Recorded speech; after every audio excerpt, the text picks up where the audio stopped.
அதனால அந்த function order இந்த மாதிரி ஏதாவது ஆர்டர் வந்தால் அந்த ஆர்டருக்கு போவாங்க. கல்யாண ஆர்டர் 5000 சாப்பாடு அந்த மாதிரி ஆர்டர்லாம் பெரிய பெரிய ஆர்டர்லாம் வந்தால் எடுத்து சமைப்பாங்க. தனிப்பட்ட முறையில் எதுவும் வந்தாலும் சமைப்பாங்க. அது இல்லைன்னா நிறைய பேர் ஒரு குரூப்பாக இருக்காங்க. அவங்க 10 பேர்கிட்ட இருக்காங்க.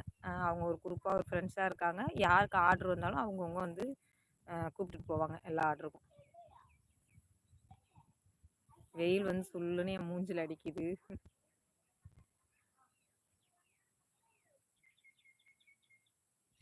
ம். ஏன் அப்படி நான் அந்த டைட்டில் ஏன் வச்சேன் அப்படின்னு சொன்னீங்கன்னா, இன்றைக்கி ஒரு சில விஷயங்களை வந்து உங்ககிட்ட ஷேர் பண்ணணும். அது 20 ஃப்ரெண்ட்ஸ் வந்து லைவில் இருக்கீங்க. நான் இன்ஸ்டாகிராம் ஏற்கனவே ஓப்பன் பண்ணி இன்ஸ்டாகிராமில் லைக் போட்டு விட்டேன். Okay okay. இன்ஸ்டாகிராம் வந்து ஓப்பன் பண்ணியிருந்தேன். ஓப்பன் பண்ணி கிட்டத்தட்ட 300 ஃபாலோவர்கிட்ட வந்தாங்க. அதில் ஆல்ரெடி 10,000 ஃபாலோவர் இருந்தால் தான் அதில் வந்து இது hi aunty hi hi hi. அதில் வந்து 10,000 ஃபாலோவர் இருந்தால் தான் அதிலலாம் சேலரி உண்டு. நான் இதில் உள்ள ரீல்ஸ் எடுத்து தான் அதிலலாம் நான் போட்டுக்கிட்டு இருந்தேன். அதெல்லாம் தனிப்பட்ட முறையில் அதுலேயுமே வந்து ரீல்ஸ் எல்லாம் நான் போடுவேன். சாங் ஏதாவது வந்து போடுவேன். அதில் வந்து போட்டுக்கிட்டு இருந்தேன். அதில் கிட்டத்தட்ட 300 ஃபாலோவர்கிட்ட வந்தாங்க. ஒரு 100 ஃபாலோவரை என்ன பண்ணேன் தெரியாமல் ஏதோ ரிமூவ் பண்ணணும்னு சொல்லி 100 ஃபாலோவர் அந்த மொத்தமாக 10 20 அப்படி கொடுப்பாங்களா, அதுமாதிரி 100 ஃபாலோவரை ரிமூவ் பண்ணி கொடுத்துட்டேன். அதுக்கடுத்து பார்த்தீங்கன்னா 200 பேர் இருந்தாங்க. வணக்கம் வணக்கம் 200 பேர் இருந்தாங்க. அதை வச்சு ஓரளவுக்கு 1 2 அப்படியே வந்துக்கிட்டே இருந்துச்சு. அந்த ஐடி எப்படி தான் வந்து இதாகிடுச்சுன்னு தெரியல, டெலீட் ஆகிட்டு மறுபடியும் இப்போ புதுசாக வந்து ஒரு ஐடி நான் வச்சுருக்கேன். ஆல்ரெடி என்னோடய சேனலில் நேமுக்கு கீழே வந்து வணக்கம் வணக்கம் பொங்கல் வரப்போகுது. ஆமாம் ஆமாம் வேலைகள்லாம் அதிகமாக இருக்குது. அந்த இன்ஸ்டாகிராம் ஐடி வந்து ஓப்பன் பண்ணால் உள்ளே போகாது. அதை வந்து நான் டெலீட் பண்ணணும்.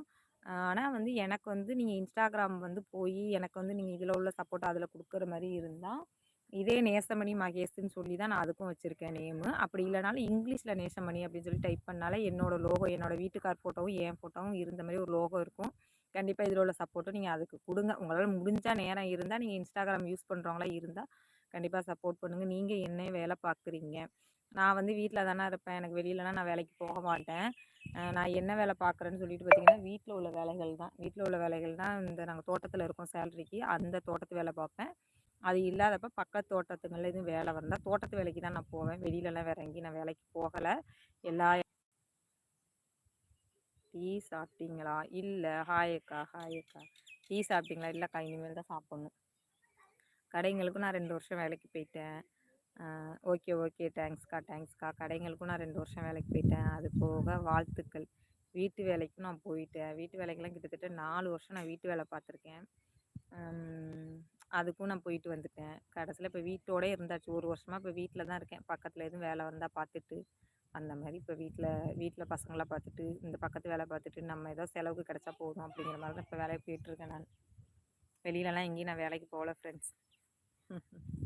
ஏன் வீட்டு வேலைக்கு இங்கேயும் வந்து நிறைய பேர் வந்து வீட்டு வேலைக்கெலாம் வந்து கேட்குறாங்க. நான் ஏன் வீட்டு வேலைக்கு போகல அப்படின்னு சொல்கிறேன் உங்கள்கிட்ட ஒரு ரீசனு. வீட்டு வேலைக்கெல்லாம் கிட்டத்தட்ட ஒரு 5 வருஷமாக வந்து ஒரு 10 15 வீட்டுக்கு நான் வேலைக்கு போயிருக்கேன். 15 வீட்டுக்கு நான் வேலைக்கு போயிருக்கேன். எந்த வீட்லேயுமே கரெக்டாக வேலைக்கு போவோம். ஒரு வீட்டில் ரூ. 2000 1500 அப்படி சின்ன சின்ன வேலைகள் தான் இருக்கும். அந்த மாதிரி சம்பாதிப்பேன். மாதம் வந்து ஒரு 8 9,000 நிம்மதி. உங்கள் சொந்தமான வீடு உள்ளதா? இருக்குது எனக்கு சொந்தமாக வீடெல்லாம் இருக்குது.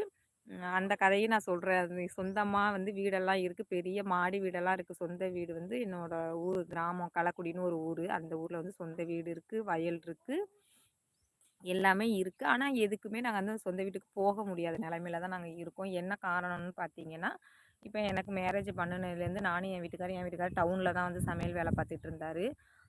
அவரோட வந்து இருக்கிறதுக்காக நாங்கள் ஃபேமிலியாக வந்து டவுனில் தான் நாங்கள் இருந்தோம்.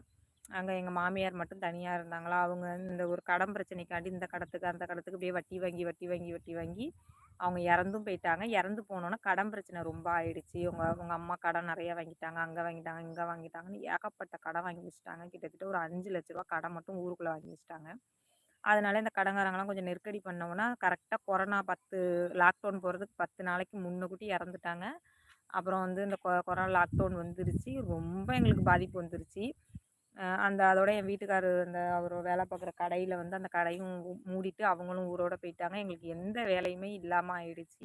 அதனால் சொந்த வீட்டுக்கெலாம் எங்களால் போகவே முடியாத ஒரு நிலமையில தான் நாங்கள் இருக்கோம். இப்போ தான் கொஞ்சம் கொஞ்சமாக ஒரு 5 10 5000 10,000 வட்டி இல்லாமல், ஏற்கனவே வட்டியெல்லாம் நிறையா கட்டிட்டோம். அதனால் வட்டி இல்லாமல் கொஞ்சம் கொஞ்சமாக காசெல்லாம் கொடுத்துக்கிட்டு இப்போ தான் ஓரளவுக்கு நாங்கள் பழைய நிலைமைக்கு வந்துக்கிட்டு இருக்கோம்.